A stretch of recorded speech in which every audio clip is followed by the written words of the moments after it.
கவிஞர் வைரமுத்துவின் படைப்புகள் குறித்து சென்னையில் நடைபெற்ற பன்னாட்டு கருத்தரங்கில் முதலமைச்சர் மு.க. ஸ்டாலின் கலந்து கொண்டு நிறைவுரையாற்றினார். வைரமுத்தியம் என்ற நூலை முதலமைச்சர் வெளியிட அதனை நாடாளுமன்ற உறுப்பினர் ஜெகத் ரட்சகன் பெற்றுக் கொண்டார்.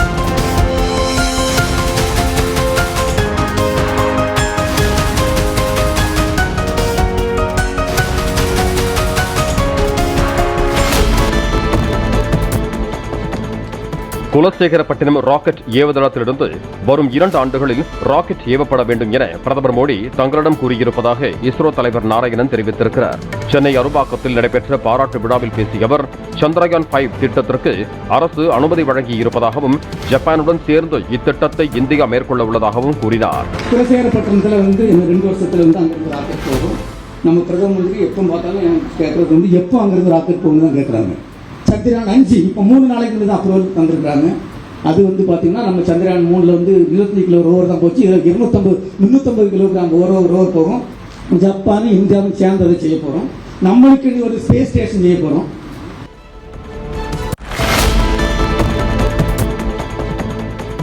தமது கட்சியின் ஐடி விங்கை சேர்ந்தவர்களின் பதிவுகளையே மக்கள் கருத்தாக முதலமைச்சர் ஸ்டாலின் கருதுவதாக எதிர்க்கட்சித் தலைவர் எடப்பாடி பழனிசாமி விமர்சித்துள்ளார். உலக பொருளாதார அறிஞர்களுடன் இணைந்து இந்த பட்ஜெட்டை தயாரித்ததாக அவர் கூறியிருப்பது இந்த பொருளாதார ஆண்டின் நல்ல நகைச்சுவை என்று எக்ஸ் தளத்தில் அவர் குறிப்பிட்டுள்ளார். தன் பட்ஜெட் பற்றி நாளேடுகள் என்ன சொல்கின்றன என்பதை ஆர்வத்தோடு படித்துக் காட்டும் மு.க. ஸ்டாலின், விவசாயிகள், தொழில் முனைவோர், உழைக்கும் மக்கள் நினைப்பது என்ன என்பதை அறியவில்லை என குறிப்பிட்டுள்ளார்.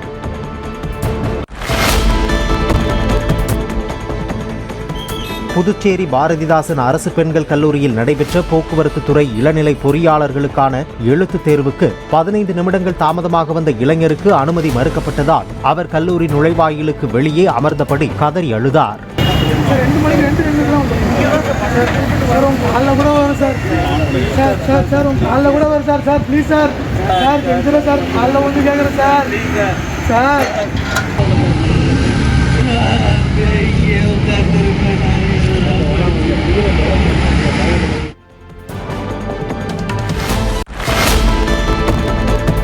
₹60 லட்சம் மதிப்புள்ள ரத்தின கல்லை விலைக்கு வாங்குவதாக கூறி வியாபாரியை ஏமாற்றி பறித்துச் சென்ற 7 பேரை ராமநாதபுரம் காவல்துறையினர் கைது செய்துள்ளனர். வியாபாரி முனியசாமி அளித்த புகாரின் பேரில் விசாரணை நடத்தி தூத்துக்குடி, சிவகங்கை, தென்காசி மாவட்டங்களைச் சேர்ந்த 7 பேர் கைது செய்யப்பட்டுள்ளனர்.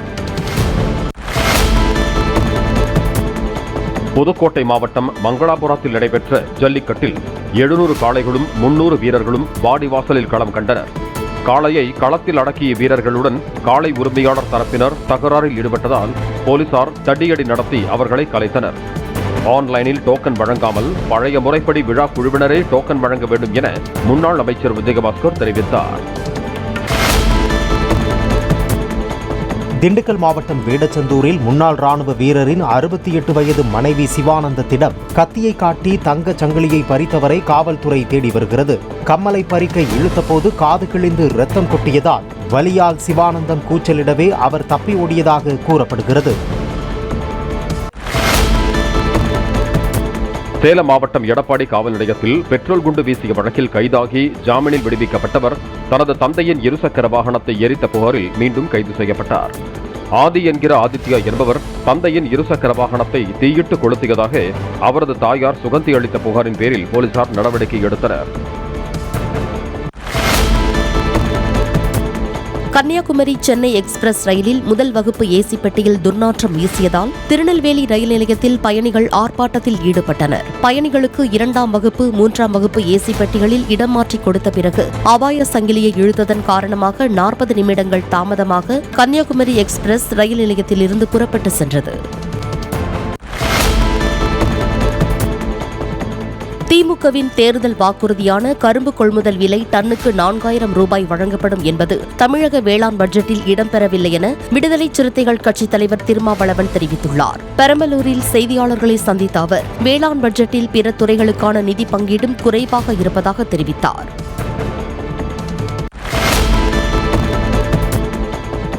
திமுகவை வீழ்த்துவதற்கு எந்த தியாகத்தையும் செய்ய தயார் என அமமுக பொதுச் செயலாளர் டிடிவி தினகரன் தெரிவித்திருக்கிறார். கந்தர்வக்கோட்டையில் செய்தியாளர்களிடம் பேசிய அவர் இதனை கூறினார். அம்மா மக்கள் முன்னேற்ற கழகம் அம்மாவின் கொள்கைகளை லட்சியங்களை தொடர்ந்து கொண்டு போற இயக்கம். எல்லாரும் ஒன்று இணைகிறப்ப நாங்க அந்த கூட்டணியில இணைப்பது எளிதான ஒன்று. கூட்டணியாக அம்மாவின் தொண்டர்கள் அனைவரும் அதுதான் ஓர் அணியில் இணையணும்னு சொல்றேன். நீங்க சொல்ற மாதிரி ஒரு தேவை ஏற்பட்டால் அந்த நேரத்தில் எங்க தொண்டர்கள் முடிவு தான் எங்க முடிவு. நாங்க சில பேர் மாதிரி பிடிவாதக்காரர்கள் இல்லை. திமுக வீழ்த்துவதற்கு எவ்வளவு வேணாலும் விட்டு கொடுத்து போறவர்கள் தான் நாங்க. கிருஷ்ணகிரி மாவட்டம் ஊத்தங்கரையில் பள்ளிகளுக்கு மதிய உணவு திட்டத்தில் வழங்கப்படும் அரசு முத்திரையிட்ட முட்டைகளை சரக்கு வாகனத்தில் வைத்து விற்பனை செய்த நபரை போலீசார் கைது செய்து ஆயிரக்கணக்கான முட்டைகளையும் வாகனத்தையும் பறிமுதல் செய்தனர். 30 முட்டைகள் கொண்ட ஒரு அட்டை 100 ரூபாய்க்கு விற்கப்பட்ட நிலையில் அந்த முட்டைகள் அரசின் கணக்கில் உள்ளதா என போலீசார் விசாரித்து வருகிறார்கள். கள்ளக்குறிச்சி மாவட்டம் சிறுநாகலூரில் நியாய விலைக் கடைக்கு 13 லட்சம் ரூபாய் மதிப்பீட்டில் புதிய கட்டிடம் கட்டுவதற்காக கிராம மக்கள் முன்னிலையில் பூமி பூஜை போடப்பட்டது. இதில் கட்சி நிர்வாகிகள், அரசு துறை அதிகாரிகள் மற்றும் உள்ளாட்சி பிரதிநிதிகள் பங்கேற்காத நிலையில் சிறுநாகலூரைச் சேர்ந்த திமுக எம்பி மலையரசன் மட்டும் கலந்து கொண்டார்.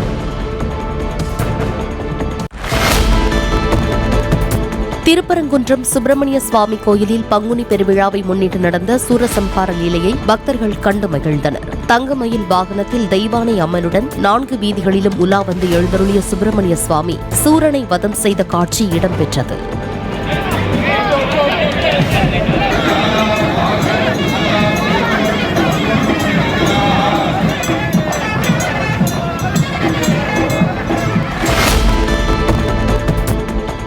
செங்கல்பட்டு மாவட்டம் திருப்போரூரில் நாம் தமிழர் கட்சி சார்பில் சாதிவாரி கணக்கெடுப்பு மற்றும் பஞ்சமி நில மீட்பை வலியுறுத்தி நடந்த பேரணி மற்றும் பொதுக்கூட்டத்தில் பல்வேறு அமைப்புகளைச் சேர்ந்தவர்கள் கலந்து கொண்டனர். முன்னதாக சீமான் தலைமையில் ஏராளமானோர் தண்டலத்தில் இருந்து 1 கிலோமீட்டர் தூரம் பேரணியாக சென்றனர். தூத்துக்குடி துறைமுகத்திலிருந்து தனியார் சிமெண்ட் ஆலைக்கு கிளைசா என்ற மூலப்பொருளை ஏற்றிச் சென்ற கனரக லாரி துறைமுக சாலையில் ஏற்பட்ட திடீர் பள்ளத்தில் சரிந்து நின்றுவிட்டது. துறைமுக நிர்வாகம் இந்த சாலையை முறையாக பராமரிக்க வேண்டும் என்று லாரி ஓட்டுநர்கள் கோரிக்கை விடுத்திருக்கிறார்கள்.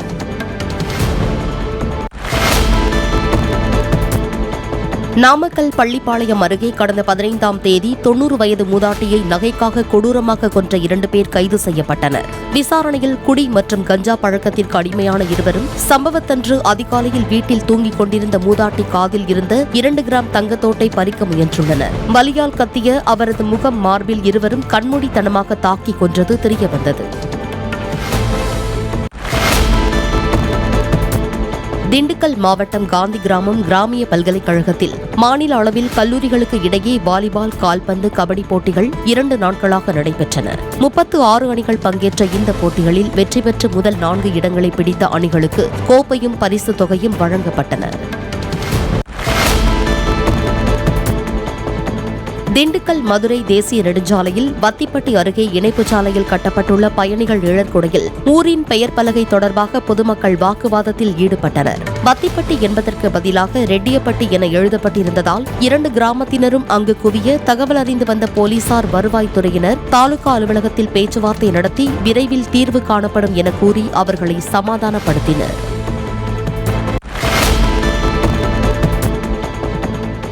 நிதி பகிர்வில் பாரபட்சம், தொகுதி மறுசீரமைப்பில் மத்திய அரசு அநீதி இழைப்பதாக கூறி திமுக இளைஞரணி சார்பில் மதுரையில் பொதுக்கூட்டம் நடைபெற்றது.